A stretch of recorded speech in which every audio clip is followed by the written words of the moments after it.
Ang tuition fee ng estudyante at pagkatapos magbayad ang sintay 150,000. Nagbibitin. 1,500.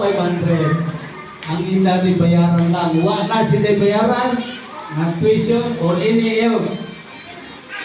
Maliban Ayan guys. sa libre na pa eskwela naging pangarap ko na kaibahan si Mrs. ay igunay testa kita. Alright, test na. Okay. 24 hours na para ma-accredit ang Sibuyan Colleges into TESDA accreditation. So, sa January, mag-umpisa na kita'y libre scholar ng TESDA. Yun. Mabes. Hanggang sa 60 ka programs na kaya natin i-accommodate, pwede na siya na libre ang pagpa-eskwela sa TESDA na kung diin ang CHED ay mag-counterpart pareho sila ng CHED kag TESDA kag ang DepEd. Trabaho ko na tanan para maging mayon. Ay natin, ay si Yan guys, sa ating kaibigan na birthday kasi 60 birthday, happy birthday. Samantalang mo ng pagkakataon ay naging magkamo tanan. Kaya dyan, ako ay kandidato sa pagkasabi ng bayan. Bumuto ka mo sa hindi, wahoy lang mo.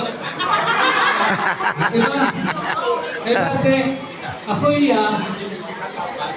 ang eskwelahan ko hipadayon na improve kag develop ng mga skilled students para nang sa ganon mabigyan sila ng livelihood maliban pa dura ang living of life para sa ita magmula publikan sila at in the four corners of the world baka bulit sila sa ita mga kumula. Kami, kung ako butuhon nito, mayo. Kung hindi ako nito butuhon, mayo magyapon. Ay, ikaw pa naman sarili na atang buhay. Diba? Education will only set you free from the bondage of poverty. Yun lang ang aking magagawa. Kaya pukunin sa politika, kundi sa edukasyon.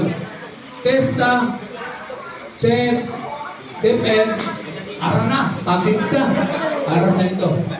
Para sa bilog na Sibuyan, bilog na Pilipinas, ang akon ibulig sa tanan. Diba? Kami, kung kaya, kung magdalo mo, maayo. Okay. Dinamay ko na edukasyon, medical assistance. Ang ating kaibigan. Ayan guys, birthday ng ating kaibigan natin. Okay guys, hanggang dito lang muna. Mahaba na yung ating video. Okay, thank you for watching guys.